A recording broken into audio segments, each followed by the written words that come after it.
Hello there, YouTube land. Welcome back. Today we're going to talk about a recent horror film that hit the theaters that Tabby and I were not fans of. No, and the sad thing is, this was, the theaters just reopened, and we were like, yes! It was the very first movie we got to see in the theater post-pandemic.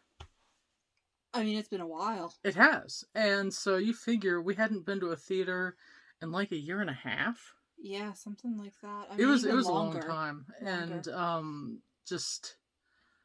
And honestly, prior to the lockdowns, the reason Tabby and I hadn't been to the theater was simply because there wasn't anything playing at the time that we were interested in seeing. Oh, And then, wham bam, pandemic hits, and that eliminated everything.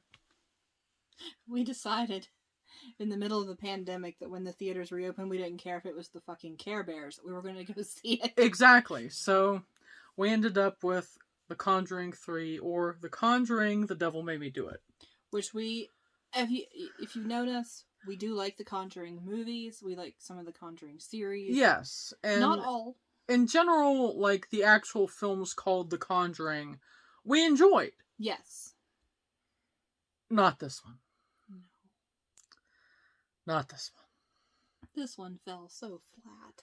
So, to give a background, the basic story of the film is that in the 1980s, there was a court case about a boy who killed a man after his girlfriend / fiance's brother had been possessed by a demon. Yes. And so the way that they tried to defend his killing of this person was they said that the demon had left the little boy and entered him, so they tried to use demonic possession as a basis for getting him off for a murder conviction, which did not work. No.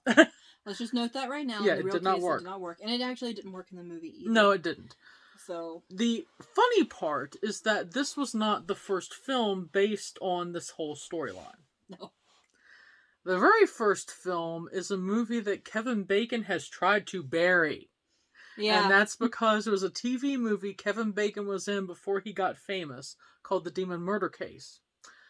Even more amusingly, the characters in that film that were the stand-ins for Ed and Lorraine Warren were played by Andy Griffith and this other woman. So Andy Griffith was supposed to be Ed Warren. Yes. So if you don't start chuckling over that one, I don't know what's going to make you chuckle. And then, of course, at the end, there's like a random killer mop. It's a really bad movie, but it's so funny. You can watch it on YouTube. Just like search in Demon Murder Case, you'll be able to find it, and you'll be able to laugh for about an hour and a half. But when they announced that this was what the premise of this film was going to be, Tabby and I are like, that might be kind of cool, because maybe there'll actually be, a serious take on this whole court case, and it'd be an interesting film, and combining demonic possession, which is one of our happy spots in terms of horror films. It first and foremost, how they ran this whole movie was so in the realm of the fantastical that it just was unbelievable. It was. Truly, it was unbelievable. Yeah. And we'll start getting into the nitpicky stuff. So, number one, 911 was not a thing in small town America in 1983. It was not available in most places. No. And for them to be able to call 911 for Ed Warren in a very small town in Massachusetts, no. No. That was a slip of their writers. Yeah. It should have just been call the ambulance or the police. Exactly. Number two. All the medical equipment shown in the movie is modern. Very modern. That's something that I picked up on immediately. I sat there and went, that's all modern intubation tools. And, the stuff that they had in 1982 looked far different. I mean, the stuff in the 80s looked like you could have pieced it together with, like, aquarium tubing. Yeah. So, no. So, that was a bit of a problem. Yeah. And then let's get into our third point. Yeah. There's no way in the world a satanic witch would randomly curse people just to let them be possessed by a demon for no apparent reason. Yeah. Why? Why? I mean, I could see if, like, she was going to gain some sort of major power or something, but no. It was just why. Yeah. Then there's the issue of the actual cursing. Oh my god.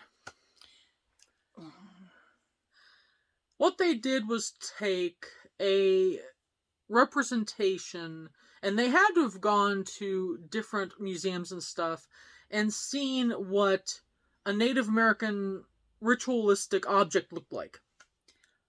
And mixed it with a little bit of voodoo and hoodoo, and it came up with what they dubbed a totem. Which was not a totem. It's not a totem. Totem's not actually a word in satanic No. ritual. Or Wicca. No. Or pagan rites. Yeah, pagan rites. It's just no. No, and no. Then I guess we need to start hunting down farmhouses in New England because the Vatican randomly keeps all this dangerous stuff in, like, random farmhouses. Right next to a dam. Like, okay, so one of the characters in this movie is... How would you describe him? He's actually technically excommunicated. Yeah. But he was a priest that... But supposedly in the movie he had quit. Right. But then he sort of didn't, but he did. But they had entrusted him with all of this occult stuff that allegedly had demonic rituals. And was supposedly connected to some sort of cult that was out doing demonic stuff. Yes. And they went a little over the top with that. Not only that, how you break the curse. Oh, yes. Okay. How you break the curse. So, we're working on the basis of essentially what? Catholicism and Christianity against their biggest foe, which is the demonic. Yeah. So you have a black altar. And to break the curse, you break the altar. At what point did that require a sledgehammer? Also, anyone that's actually read into the occult at all knows that it takes far more to break a curse than to just mess up the altar it was created on. Yeah. But you can technically mess up an altar by sweeping your arm across it and knock the crap off of it. It messes up all the work that they've set up. Or, if you're working on the basis of the religion, then you lay the cross down on it. It renders it powerless. It brings us also to the other point that both Warrens in this movie, one was influenced, one was attacked, and could argued to have been possessed. Yes. So thus, that would have rendered them powerless against the evil because they're possessed by the evil, so thus their religion, whatever, wouldn't have an effect on what they're trying to get rid of in the first place. And then one of the big points that really kind of irritated us both. So, anybody that is familiar with Catholic exorcism and the rite of exorcism, it must be performed by a trained exorcist. And one that's approved by the church. Chaplains in America are not religion specific. Even in the 80s, they weren't religion specific. Because they had to know all of them. Exactly. To be able to do their job. So, ideally in the 80s, a chaplain in a prison would be schooled in all manners of Christianity and Judaism, most likely. Because that was what was most common at that time in that area. Modern today, they're also schooled in Wicca, they're schooled in, satanic. They're schooled in Hinduism. Yes.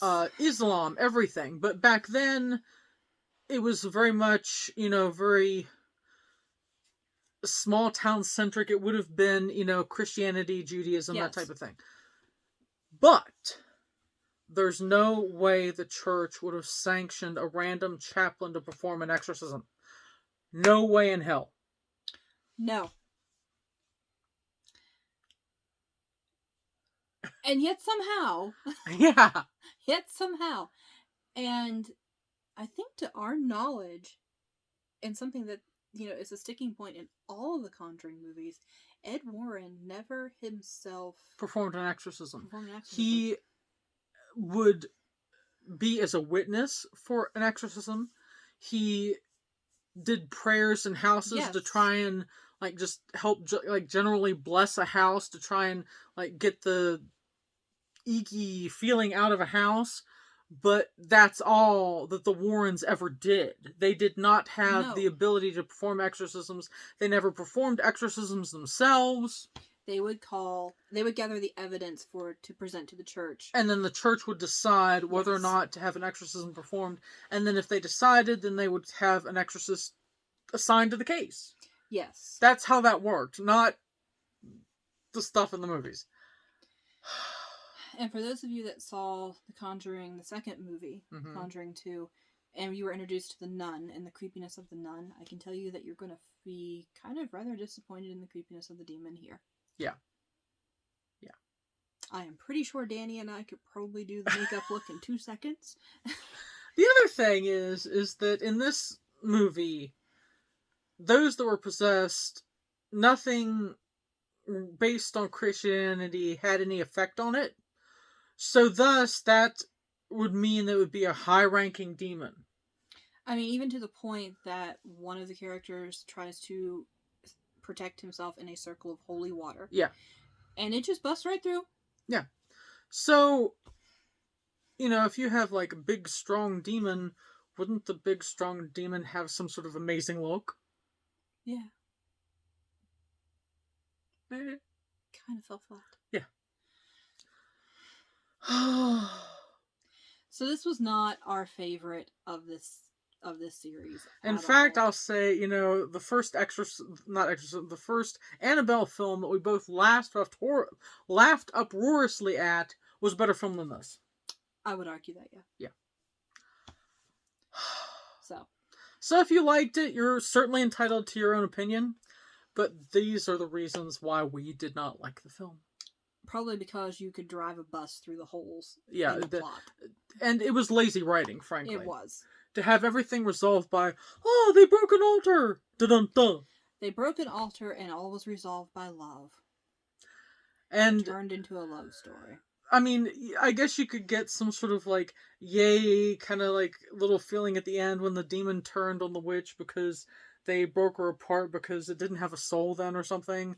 But even at that, the basis for that is so shaky in terms of like occult knowledge that it doesn't add up. It was shoddy. It really was. It's almost like, the writers were like, a weekend, okay, we need a new Conjuring film, what we'll do? Oh, there's that demon murder case. Let's use this character and a couple little things that happened, and then let's add all this other crap because we need filler. Yeah, that'll be cool. The creepiest of it, and I will say the most creep factor that we had was right in the beginning, where they're still looking at kind of the possession of the little boy. Yeah. So the first 5-10 minutes, pretty good. Mm-hmm. Pretty good. The rest of it really needed help. And then there was one scene that they could have shot and should have shot but did not. And that was when they were trying to convince the lawyer to take on the case of the guy who had killed the other guy. They tried to introduce her to Annabelle. Yes. Now, I'm sorry. The way the lawyer appeared in the court the next day, all freaked out, I wanted to see what the heck happened. I thought that would have been hilarious, and I thought they were going to show it in a backflash or something at some point, but they never did. They made it more of a comedic moment. Yeah. And if you actually read back on what Annabelle is, you can't even really be in the room with her without something occurring. Exactly.